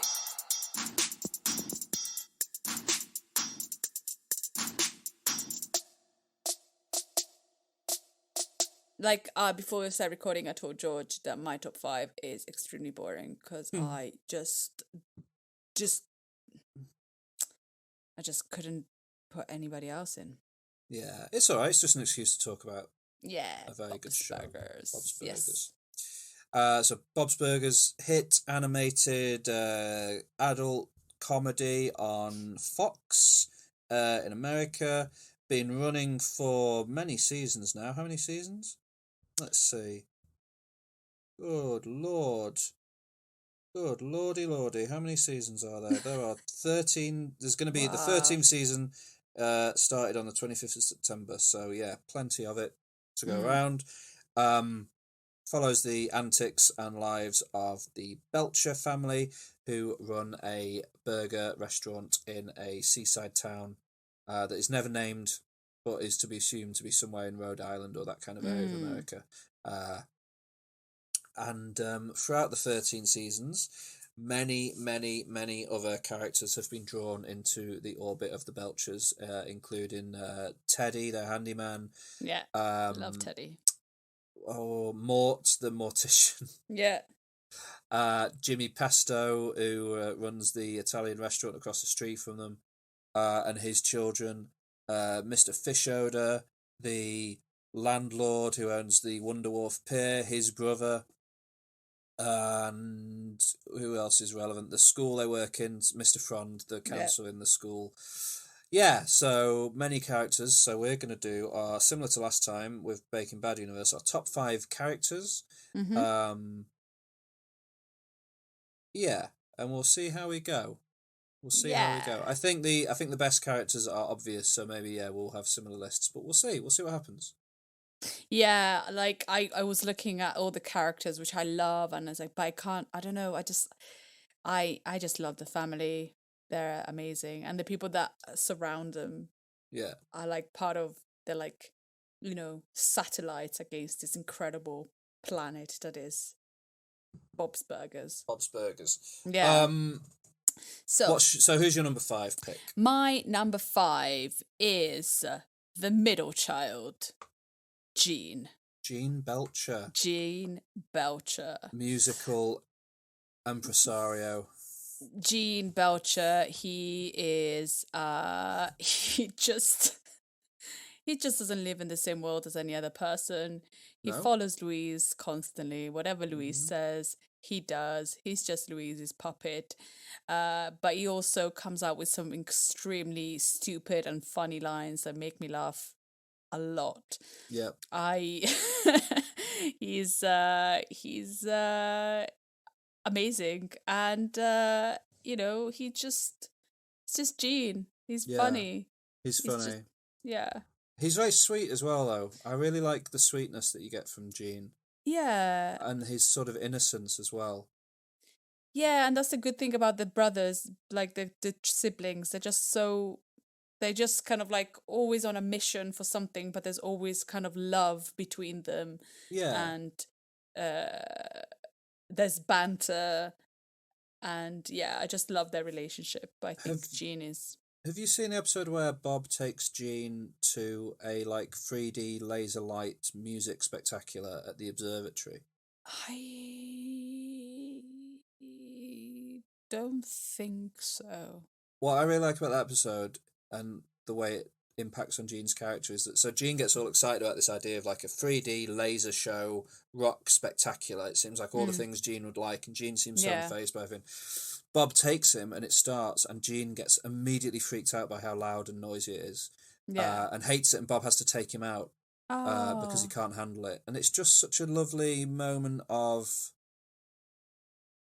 I don't know, it makes Gene feel like a real person. And he loves music and he loves madness and anarchy, but he's also a kid at the end of the day, and he finds this rock concert too loud, and it's just a really sweet, lovely moment. And it, one of the things that works so well about Bob Burgers is the relationships between all the various family members, and how much they all love and support each other. And the way Bob supports Gene in the episode is really lovely. And good pick. I love Gene's great.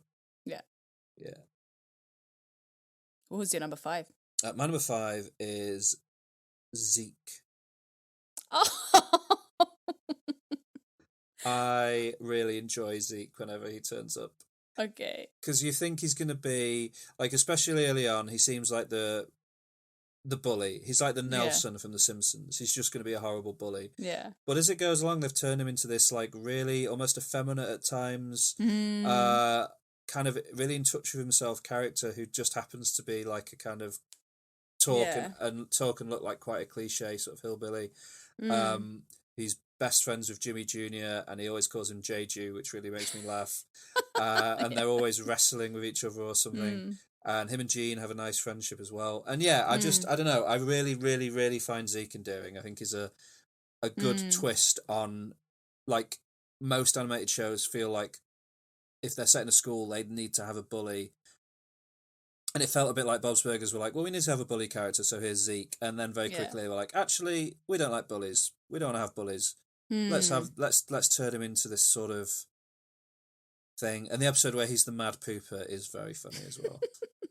So, yeah, Zeke is a good example of what I like about Bob's Burgers, I think. Like, not quite fitting into convention and recognising that the world doesn't always fit into convention. Yeah. So, yeah. That's Zeke. What's your number 4? My number 4 is Linda. Linda Belcher. Yeah. She is insane. She is always positive. She, a bit like you can see the Jean takes it from her. She loves like music and she sings, and she's got like always some kind of positivity, and she's always supporting Bob, and she's always good with her kids. She's just like the ray of sunshine, isn't she? Yeah. And although she could like, she never really gets angry, and it's really, she could get angry for like things, but she doesn't, and she's really supportive of her kids and supportive of her husband, and she's just great, and I love her, and she's just a great character. Yeah, it's good. Yeah, Linda is very good, and I do like how positive she always is. She's always like, I like it. It's nice. Yeah, it's good. It doesn't matter. It's just everything. And like, for example, her sister is the worst person in the world, but she still can be really nice about her. That's a character I really... any episodes that really centre on her sister are tough to get through for me. I find her very, very, very difficult. But then she's like one of the worst people, but she can, you know, even when like one of really bad characters there, like Linda manages to find like a really positive like side to it. You seen the episode where her sister decides she's an artist, but all her paintings of animals' bottoms? Oh, it's nice. Oh, she found a passion, and I love her. I love like their voiceovers. You know, I know they're all men and doing the voice apart from Louise, but I think it is really appropriate for the characters. Yeah, it works. Yeah, it's crazy that Tina's voice actor, his real voice is the same. He's not putting a voice on. It's very funny. Yeah. Yeah, that's a good call. Also, on the topic of Linda's sister, I do think that Mr. Business is the best name I've ever heard for a cat. Mr. Business. That's the name of the cat, isn't it? Mr. Business. Yeah, Mr. Business. I'm sure it is. Let me check.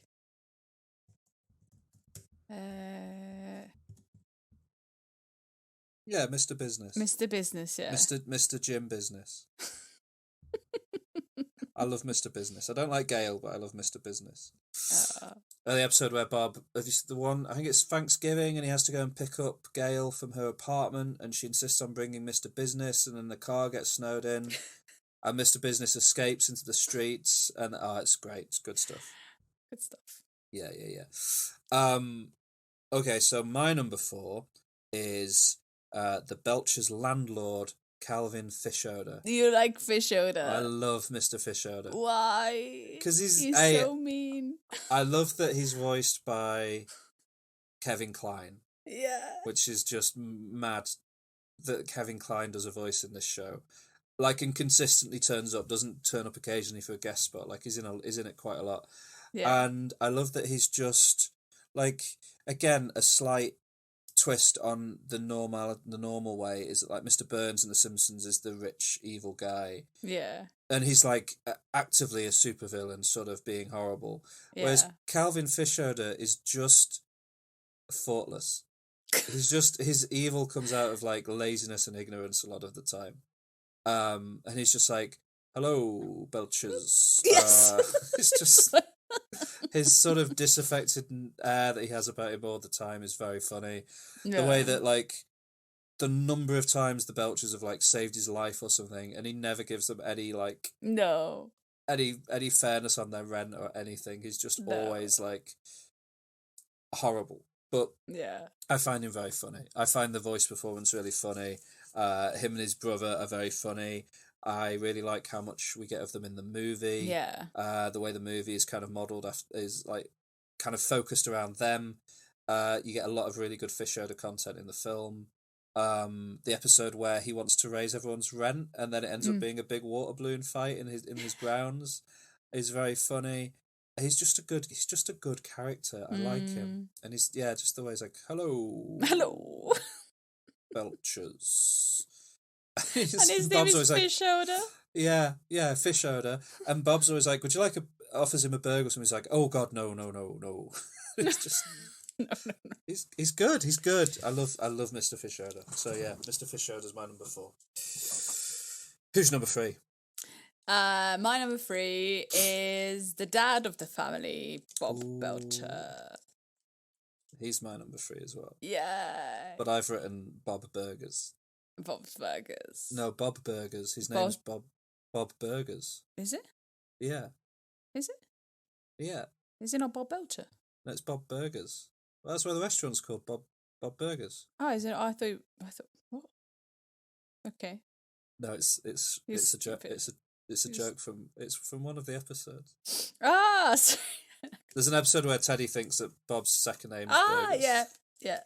Sorry, I'm not connecting anything today. I'm like, it's the one with the robot toilet. Yeah.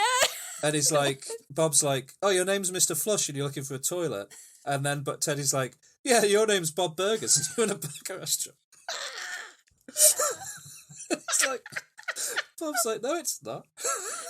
My name's not Bob Burgers. Anyway, sorry, go on. Why do you like Bob Burgers? Bob is like, he's like kind of the opposite of Linda. He's kind of like, he always sees the bad side, and he's always kind of like irritated, and he's always like kind of like mumbling to himself, and there's something wrong. But he's also as crazy as his family. Like, he's not totally separate from his family. So, like, when he cooks, he talks to his ingredients. Sometimes he's got like a pun. He writes puns for his burgers. Yeah. And he's just kind of crazy. But like Linda, he supports his children as much as he can.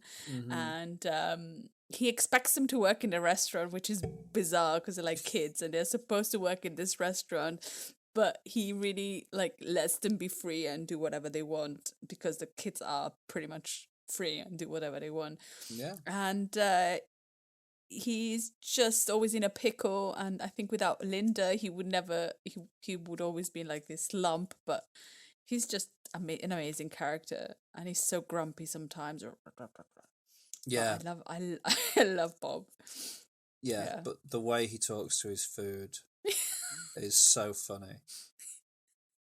And the way he does voices like, oh no, oh what's going on? It's okay, you're just gonna get basted a little bit. It's very good. Whenever he's cooking a turkey in particular in a Thanksgiving he loves episode. Thanksgiving. Yeah. And yeah, the way he just goes to panic immediately about any scenario is very good. Yeah, I love Bob Belcher. I think he's one of the all-time great TV dads. Yeah, I think he's such a...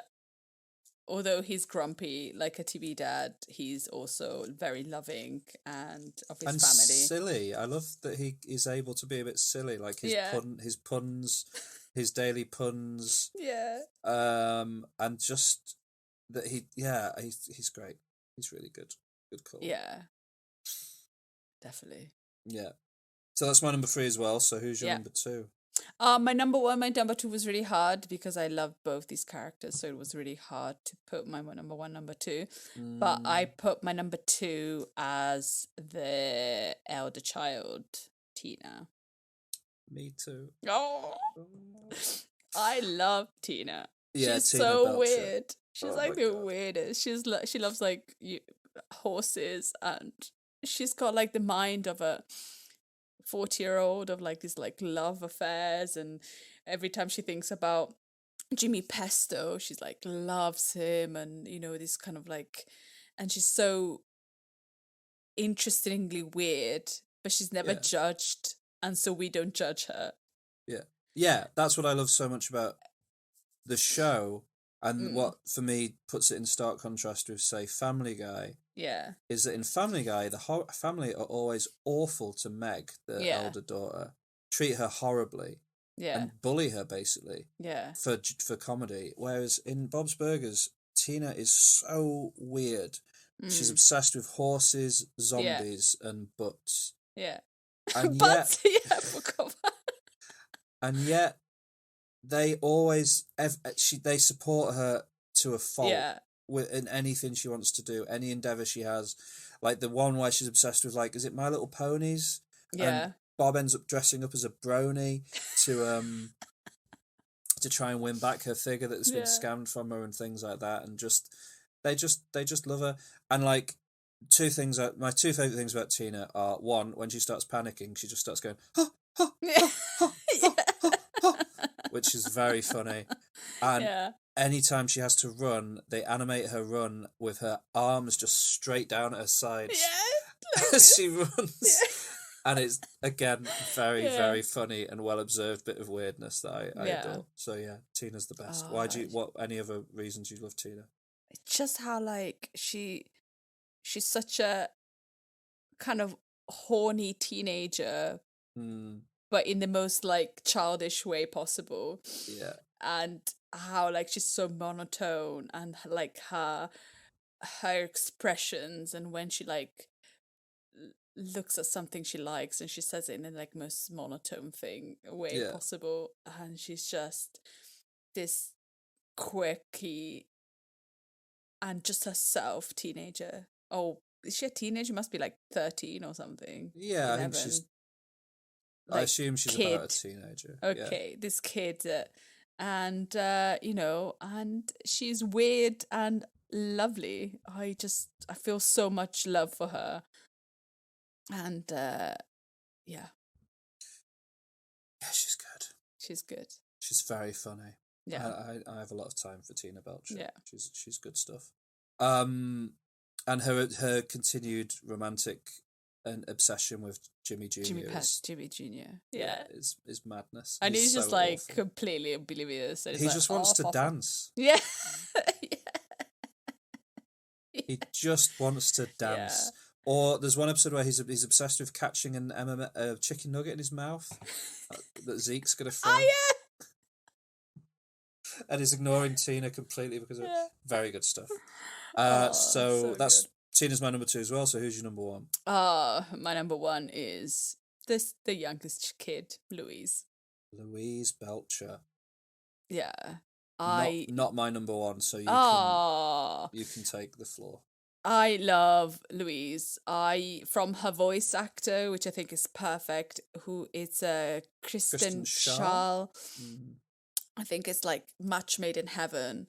She is loud. She's the ringleader. She tells everybody what to do. She's got this like little hat, this like bunny hat, and she's bossy. And I just love her because behind this kind of like facade of being super kind of strong, I think the episode I fell in love with her the most was when these bullies like steal her hat, and she you can see that she's not as strong as she is, and her hat is like a safety blanket, and you see like a side of Louise that is like much more like, you know, vulnerable. And I just love this character. She's so crazy, and the brother and sisters just follow her around, and even in the movie, it shows like a little bit of her vulnerability. And it's just she's so lovely and so bossy, and I could just see myself kind of being her. I don't know, just like just like kind of like, but also loving her brother and sister loads, like being bossy with them, but just giving them all the love, and I just love her. Yeah, I enjoy how the rest of the family are also terrified of her. Whenever they do something that they know is going to upset her, they're like desperate to try and avoid it. When they accidentally melt her Koopy Koopy night lamp in the oven, have you seen that one? Trying to dry it out and they melt it. And also it's just to like sleep with their night lamps. He's like, oh, you're so cute. Yeah, she's like she's a bossy little girl, but she's really, really vulnerable and scared of a lot of things. It's really good. And I like every time they bring back that bully character that stole her hat. The way they hate each other so much is very funny as well. Good call on Louise Belcher. I love Louise so much, and I think like her and Bob have got an interesting relationship. Yeah, and I kind of like the different dynamics that, like, you don't in other animated family series, like the dynamics are not so flexible in a way, because like sometimes Bob and Louise have a really nice relationship, and they're kind of like similar, like Jean is kind of similar to Linda in a certain way. In others you don't really see it. They're like completely detached because the relationship are not so well established, and I think that's what I also like about Bob's Burgers. Yeah, there's a good episode where Linda gets really insecure about the fact that Louise clearly seems to like Bob more. And she drags her along to that like mummy-daughter counselling thing and stuff. It's good. So my number one choice is a character who is my favourite Bob's Burgers character by some distance, because every line they have makes me laugh pretty much, and is one of my favourite characters in anything ever, and it is Teddy. Of course it's Teddy. He's the weirdest character. I absolutely adore Teddy so much. He makes me laugh. Like his obsession. So Teddy is the handyman who every single day comes to the restaurant to get a burger for dinner, and he's just very, very, very weird. Can we do a little MyTube? Can I share with you my favourite Teddy moment ever? Okay. Because it makes me laugh a lot. His voice is also so bizarre. It's like... Yeah. The one thing that we'll talk about it in more detail, but my main complaint with the movie that we're going to talk about next week is there's not enough Teddy in it. It needs so much but the beginning with Teddy is so much fun when he makes a little cut. Yeah. And he's got the olives. It's very good. But yeah, he's so scared of Bob not being his best friend. Yeah. He comes running whenever Bob asks. Yeah. There's one where they go to a restaurant that's meant to have a really good burger, and they get there and Teddy's there as well, and he sees Bob there, and he's so terrified of Bob seeing him eat anyone else's burger that and he orders a salad to try and avoid the fact that he's ordered the burger as well, and he tells the guy. The guy ends up bringing the burger to the table, and Teddy's like, "Oh, I didn't order that." And he's like, "Yes, you did." And he's like, I told you to bring it round the back in like 25 minutes. And he's like, "Yeah, I didn't want to do that, so here." He's just anyway. Have you got this YouTube clip? Have you see what's it called? So it's called Teddy in Christmas in the Car. Teddy in Christmas in the Car. Let's watch a bit of it. Okay. Are you ready? Yeah. Okay, 3, 2, 1, go. Sure thing, Bobby. I was going to watch church on TV, but I can just DVR it. Well, we just need you to turn off the oven, that's all, Teddy. I'm not really much of a cook. I don't spend a lot of time in the kitchen, as you probably know. It's not hard, Teddy. You just turn the knob. Whoa, slow down, Bobby. You don't need to Teddy. You just need to turn the knob to off. Turn the knob to I remember this. Go. Off. Okay. Oh my God. This thing's not working. Why isn't yours? You never have one that works for you. Hold on. Just go to our house and turn off the oven. Okay. Bob, did you get my Christmas card? Teddy, I gotta go. Bobby, did you get the Christmas card? Not yet. Can't Got wait. everyone gone? Bye. Hello? There's a bit coming up that I not. cried the I first bet time I is. saw this episode. It made me laugh so much. Wish my place smelled this heavy. Bob's really got it all. Oh, he's so jealous of it. He thinks Bob's got the best life in the world.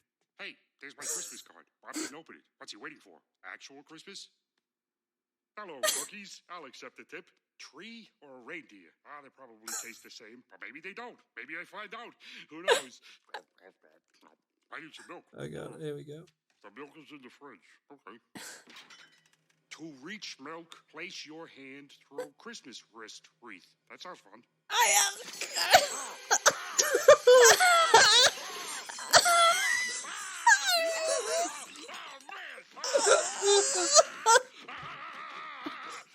Pickles. Okay, we can pause it there, I guess. Oh my god, it's so much fun. So that's the episode where Bob's asked Teddy to go and turn off the oven because they're stuck out longer than they expected getting a Christmas tree. And Teddy goes over and ends up trapped in a Santa Claus trap that Louise and Jean have made. And the animation when he gets his hand caught in this thing and he's spinning around on the floor is one of my, combined with the voice performance, one of my favourite bits from anything ever. He's a good character. Yeah, I adore Teddy. I love Teddy so much. So, what was your list? Do you want to go run it down? Yes. My number 5 is Jean. My number 4 is Linda. My number 3 is Bob. My number 2 is Tina. And my number 1, Louise. My number 5 is Zeke. My number 4 is Mr. Fishoder. Number 3, Bob Burgers. Number 2, Tina Belcher. And number 1, Teddy. Great times. Yeah. Do you remember the episode where Teddy makes him go out on his boat and he's trying to impress his ex-wife with his boat? I don't remember that one. Oh, it's such a good one. He just keeps driving past she works at this restaurant with her new husband and it's on a dock and he keeps just driving past being like, and she never pays any attention to it. And it's very, very good. And he ends up crashing the boat and looking like a fool. Have you got any honourable mentions? Yes, my number 1 is Teddy. My number 2 is Sergeant Bosco. I really like him. He's so silly. He's got a couple of very funny jokes in the movie as well, which that's why I started liking him in the movie. Yeah. I really like Gail. Oh god, she's so weird. She's the weirdest one. She's weirder than Teddy. Yeah, but I just like her. I don't know. There's something about her, and she's such a weird character. And I really like Andy and Ollie. Oh yeah. Pesto, the twins. They're like basically Louise's best friends, and they're just so silly and ridiculous. I just really like them. Yeah, they have Andy and Ollie are very good. One of them voiced by Sarah Silverman, which I really enjoy. I bet it's Sarah Silverman and her sister. Yeah. So it's really hard to like dub them because they're like sometimes they just go off in a rant and they're like often on a tangent and they like just like riff each other off and I just really like them. They're very good. So my honourable mentions, I've got Louise Belcher, who is your number 1. She could easily have been on my list, but there's just so many good characters. Mr. Ambrose, who's the school librarian, voiced by Billy Eichner. Billy Eichner doing anything makes me laugh when he like his kind of high energy stuff. His character in Parks and Recreation as well was one of my favourites. Speedo guy. Yeah, I forgot about Speedo guy. He just sort of occasionally skates through the scenes, but he's always there since the beginning. I love Speedo guy. Sergeant Bosco as well, obviously. Regular Size Rudy. Who's one of their friends from school, very funny. And I've also got Andy and Ollie on there because they are exceptionally funny. There's one where they're trying to hug each other and walk at the same time, and they're just rolling along the street. Anyway, they're good. Okay, so that was our top 5. Thank you for listening, and we can, I guess, set some free homework for each other again. What would you like me to do? I think you should listen to Rina Sawayama's new album, Hold the Girl. Cool. I will listen to Rina Sawayama's Hold the Girl. Could you please watch The Bear? Okay. You should No hopefully problem find with it on that. Disney Plus. It seems to be Yeah, I checked while you were Alright, talking cool. about it. I wanted to see Alright. if we had it. So yeah. good stuff. That'll be exciting. I'll have finished it by then as well. So Alex, if Yes. you're going to recommend something to people from this week, what would you recommend that they do?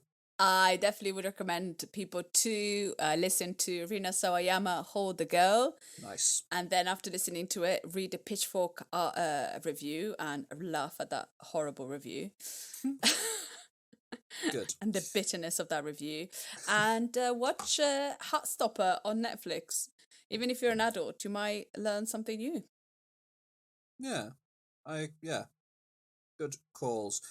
I would recommend that people watch Tim and Eric's Bedtime Stories. I think is really very, very good horror, weird, strange horror stuff, but not scary horror, just unsettling horror. Like, you could watch it and be okay with it. Okay. It's just very well observed weirdness. In particular, I recommend people go and search out the episode Tornado. That is a very great 20 minutes. And I also would recommend The Bear. Okay. Because it's fun. It's phenomenal. Cool. Yeah. Nice. Next time, we will be doing the Bob's Burgers movie. Yeah. We've watched it. We're gonna talk about it, review it, say what we liked about it, and celebrate Bob's Burgers a little bit more because it is very, very good. And we can't wait for you to join us then. Obviously, like we said up top, rate and review us, please, and get in touch with your own lists and recommendations. And we can't wait to hear from you. Love you so much. Thank you. Love you. Bye. Bye.